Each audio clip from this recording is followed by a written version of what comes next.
Hello, good morning. Good morning sa tagsa-tagsa. Labi na gid sa 61 barangays ang Bacolod City. Kag sa mga barangays man sa mga katupad naton nga mga syudad kag kabanwahanan. So good morning kag diri naton pag-istoryahan naman ang mga issues regarding sa barangay.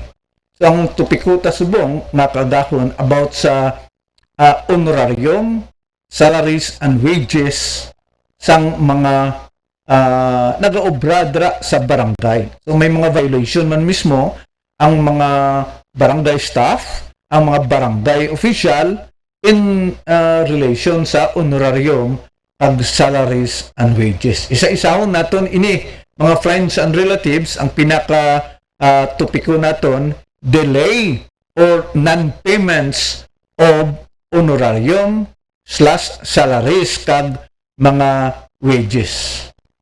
Okay, salawat mayong aga kag before sa tanan-tanan kilala kita anay.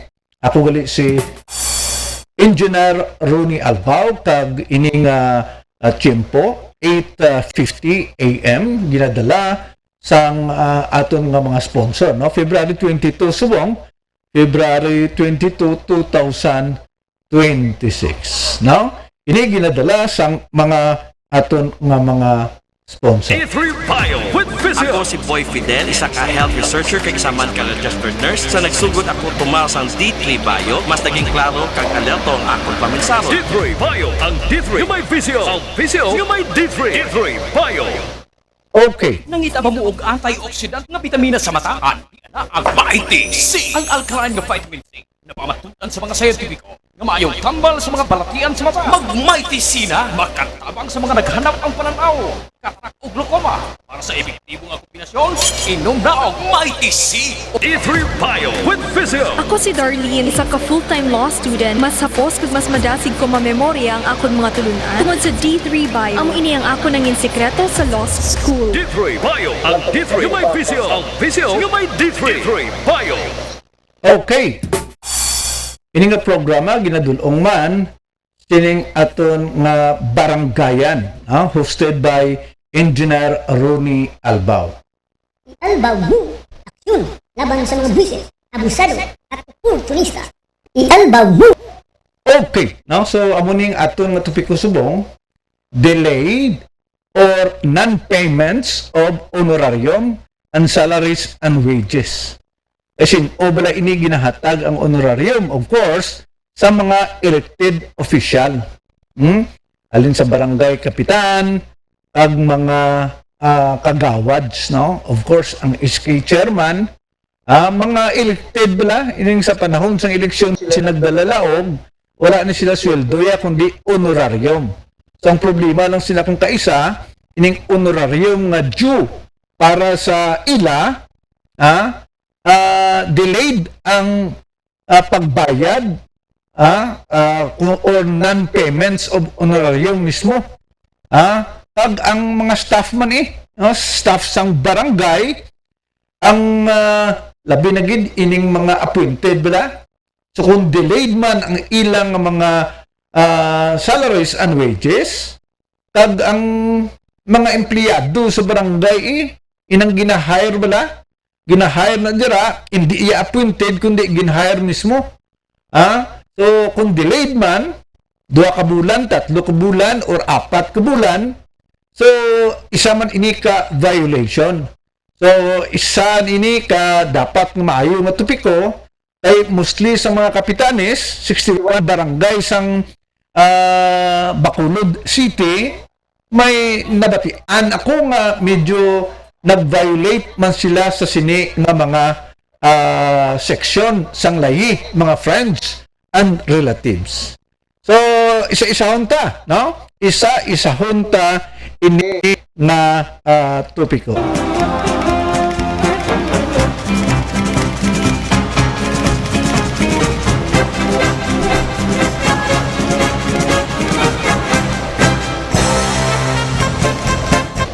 Okay, no? So, amo ni ang aton topiko, delayed or non-payments of honorarium.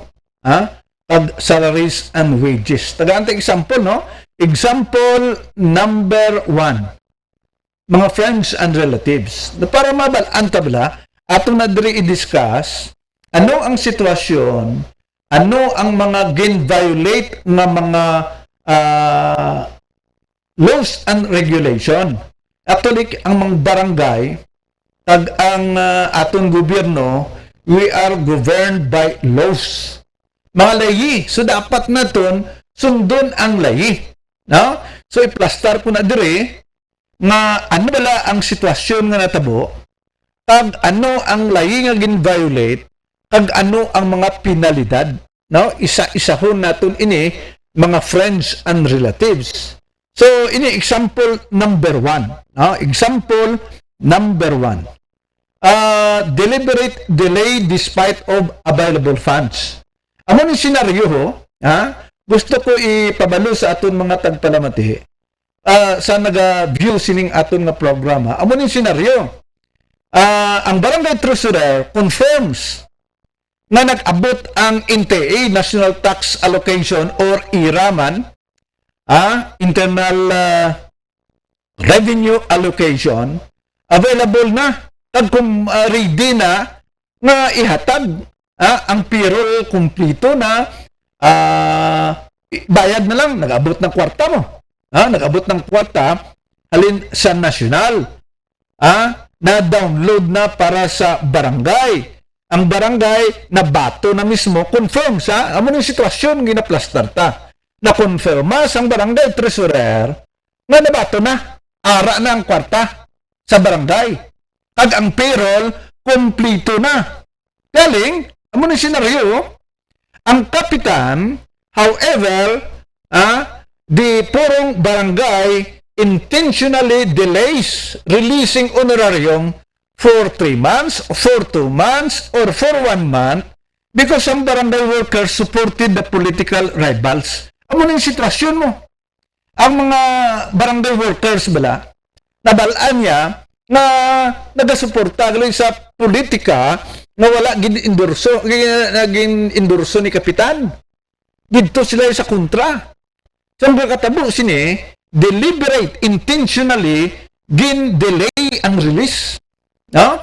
Damo di example nga iplastar naton sa amo lang dira ta maglibot-libot sa among nga senaryo. Ang barangay treasurer nag-confirms nga nabato na ang na-download na sa barangay, ara na sa account sang barangay ang national tax allocation. Amo bala ng IRA. So available na, ara na. Tapos ang payroll ready na. Ready na, kumpleto na ang tanan-tanan.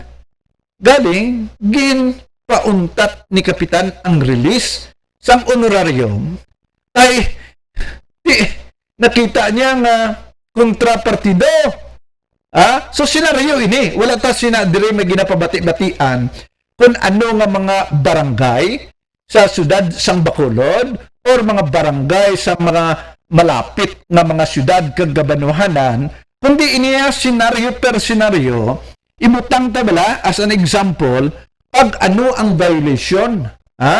Amo ni senaryo, amo ni nga lagan bla. Okay. So, anong nakatabo? Mga friends and relatives, anong mga layi na gin-violate? Accordingly, ang gin-violate ng mga layi, Republic Act 7160. Duty to disburse lawful obligation and fiscal responsibility. Amo ni makita sa 7160. So, gin-violate sang barangay ang amuning Republic Act. Ano pa? Ang Republic Act 6713, professionalism and fairness. Supposed to be fair mo. Pag-abot sang IRA or ATA, supposed to be ihatag na niya. Wala kulay-kulay bala. Kontrapartido ka, hindi kaya pagtagaan, ipinahan kaya sing ang kapitan. So, fairness supposed to be professionalism and fairness. So, gin-violate ini. Ano pagid nga mga lahi? Section 3E sang Republic Act 3019, causing undue injury through manifest partiality or bad faith. Amo ni mga tiyamak mo lang na ang tao, ang kagawad or ang sekretary or ang treasurer nag-obra na mo. So kung hindi mo i-release kay tungod ang treasurer mo or ang sekretary mo or ang kagawad, dito nagsuporta sa na kwan nga kampo. Wala nagsuporta sa mayor abi or sang congressman sang among nga kapitan. So hindi pa i-release. Causing undue injury through manifest partiality or bad faith. Amo ning gikatabo mga friends and relatives. So may pamulitika kung naaging delay ang amo nga honorarium. Sa ginambal ko na, wala tadi may ginatira nga kapitan. Kundi iniya situational. Kung amo ning ginahimo sang kapitan, ginakwan niya, pigos niya ang mga sekretary niya or treasurer niya or mga kagawad na hindi nag-upod sa iya. Hindi nag-upod sa iya. So, anong mga penalties, mga friends and relatives? Ano ang mga penalties? Ari, istoryahan ta ang mga penalties, mga friends and relatives. Okay. Penalties. Kuhanin mo, administrative dismissal. Administrative dismissal. Amo ni ang isa ka violation sang among kapitan, administrative dismissal. Ikadua, 6 to 15 years imprisonment if graft is proven. Buti nga nun, may mag-complain gid. May mag-complain bala, reklamo, kay kung wala kuno reklamo, wala kaso. Ang laing sinadri kung may magreklamo wala, diri sa aton local court, or dira sa sangguniang panlungsod, or sa ombudsman, mga friends and relatives. Sa among nga sitwasyon, may ara nga 6 to 15 years imprisonment if graft is proven. Ano pa, mga friends and relatives? Perpetual disqualification from public office. Kung sino ang involved, kung sino ang proven iti, imbestigahan na mo, kung i-forward mo abisa sa sa sangguniang panlungsod. Ang himuon na dira o panlalawigan, kung diin ka na bilong kung may sa panlalawigan kung pwede man sa province, depende depende kung ano ang imo nga pamaagi dira, may local court ka man, pwede ka man sa ombudsman. So ang nakatapos sini if proven, kabalo ka ano lang ang ahensya sa gobyerno nga makahatag perpetual disqualification from public office, ombudsman. Kung kumpleto abing mo reklamo, detalyado, kag may mga witnesses ka, magpirma abidra ang secretary, treasurer, nga matuod na, kumpleto na, galing kay ang kapitan, hindi mag-release, basta may affidavit ang secretary, treasurer, or mga kagawads na wala nakabaton. Mga friends and relatives, so dako ini nga Sibuyas Bombay, kaya nga, may an administrative dismissal. I-dismiss na siya pwisto. Kag may ara nga imprisonment, 6 to 15 years, mga friends and relatives, kag hindi na siya pwede makadalagan any public office, hindi na siya pwede magdalagan bisang tanod, or kung ano dira nga public office, hindi na siya pwede dito sa lupon, At public office na mo. Bisan nga tuod nga akuan sa inang butang tabi, hired ka, hindi ka na pwede gan i-hired. Ay tungod, may amo ni mga possible nga penalties kung ikaw nga kapitan, ginhold mo ang honorarium sang imo nga treasurer, kay tungod nga kontrapartido siya, or ginhold mo, hindi pagsweldohan ang secretary, kay tungod nga kontrapartido siya, or ang imo kagawad, istorya kita sinadir subong, sa honorarium. Wala pa kita istorya sa salaries, kay ang salaries siya, mga friends and relatives, na, sa mga kuwana, sa mga appointed bala. So, buti nga nun, ang secretary kang treasurer appointed na yan mo. So, bilong sila ya dito sa salary. So, sa honorarium, ang gina-consider ang ginhold na posible ang kapitan hindi maghatag kay tungod sa mga kagawad, sa SK chairman, sa SK chairman, sa isang una, wala pa ya kwan, inang under pa ang mga SK sa mga kapitanes. Buti nga nun, ang kwarta nila, under pa sa barangay kapitan. Unang kapitan, i-hold niya, wala mahimo ang mga SK chairman. Pero subong, sa bagong alay, may independent na sila. Kwarta, na halin mismo sa halin mismo sa nasyonal. Hindi na nag-aagi sa barangay kapitan na pundo. Hindi na nag-aagi sa barangay kapitan o sa barangay nga account. Kundi diretso na halin sa national pakadto sa mga SK nga account. Pero sa una mo na, ginahold sang kapitan, hindi iya paghihatag ang honorarium sang iya nga SK, kayang SK kontrapartido, mga friends and relatives. So, amo ni, ang ginaplastar ko na, i-rewind ko bila liwat. Ang senaryo, mga friends and relatives, na ang tresurero, nag-confirm nga nag-abot na ang IRA. Ang IRA nag-abot na yung monthly mo. Mostly, nag-abot na sa pizza 5.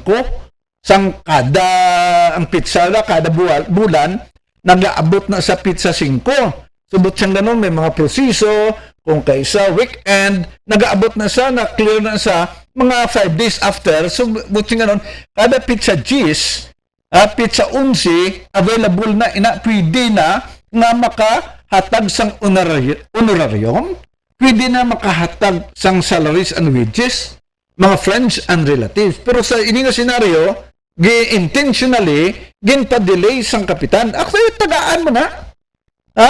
Pero galagin pa-delay lang niya ang release. I-delay mo ang release sang imo nga kagawad. I-delay mo ang release sang imo SK chairman. Of course, basta elected, pati SK ko ang gani. Ang SK kagawads bala. Hindi elected niya mo. Ang mga SK kagawad, honorarium mo ng ila. Ang SK chairman, honorarium mo na. Mga friends and relatives. So, kung ginpa-delayed, amo na ang ginambal ko kagaina nga violation. Violation, Republic Act 7160, Republic Act 6713, kag Republic Act 3019, Section 3E. Friends and relatives, amo ni ang mga problema na dapat naton pagtutukan. Kagiban-o naton kung ano ang mga posibilidad ng mga violation, layiin mo. Kung in-violate mo ang layi, buti nga nung guilty ka, mga friends and relatives, tag pwede ka mapatawan sing mga penalties. So, sa ginambal ko na, ang mga penalties, mga friends and relatives, administrative dismissal. Buti nga nun, hindi ka na ma-dismiss ka. Iban, 6 months nga dismissal or 1 year nga dismissal. Or posible, mga friends and relatives, 6 to 15 years imprisonment kag perpetual disqualification from public office. So, sa mga kapitanes, ang honorarium masyado ni ka delikado kung imo i-delay, kung imo hindi paghihatag sa eksakto timely bala, eksakto nga oras, mga friends and relatives. So, sang 61 barangay, violation ina kung i-delay mo ang honorarium sang imo mga kagawads, sang imo SK chairman, kag sang imo nga mga SK kagawads. So, aton ini information dissemination, wala ta sinadiri may ginatira kung sino nga kapitan, ang matamaan ti maging guilty sila So, ang aton sinadiri para maging deterrent bala, ay, amo na gali. Basi bala ang aton mga kapitanis, wala nakabalo bala. Or ang aton nga mga kagawads, wala man nakabalo sa ilang mga rights. Kung ano ang dapat. So, ini information dissemination, kabay nga ini makahatag giya sa mga kapitanis, sa mga kagawads, sa mga treasurer, sa mga sa mga secretaries. Of course, SK chairman kag ilang mga kagawads. Right niya mo. Right ni kada the moment nga i-violate mo ang lahi, may corresponding penalties. Hindi ta gusto nga may mga kapitan nga mataktakan, madagdagan sining administrative dismissal tungod sini nga mga rason. So dapat sa sunod hindi na. Promptly bala or timely nga ihatag mismo sa eksakto nga oras, sa eksakto nga panahon ang due nga mga honorarium sang mga natundan, mga friends and relatives. Salamat sa inyo pagupod sa sini nga programa.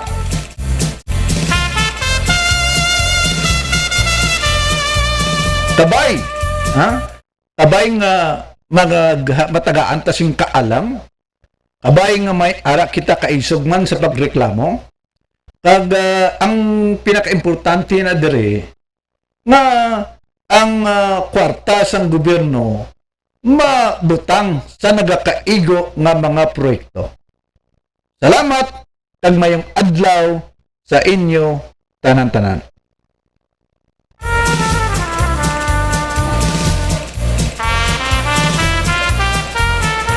Ialba Woo!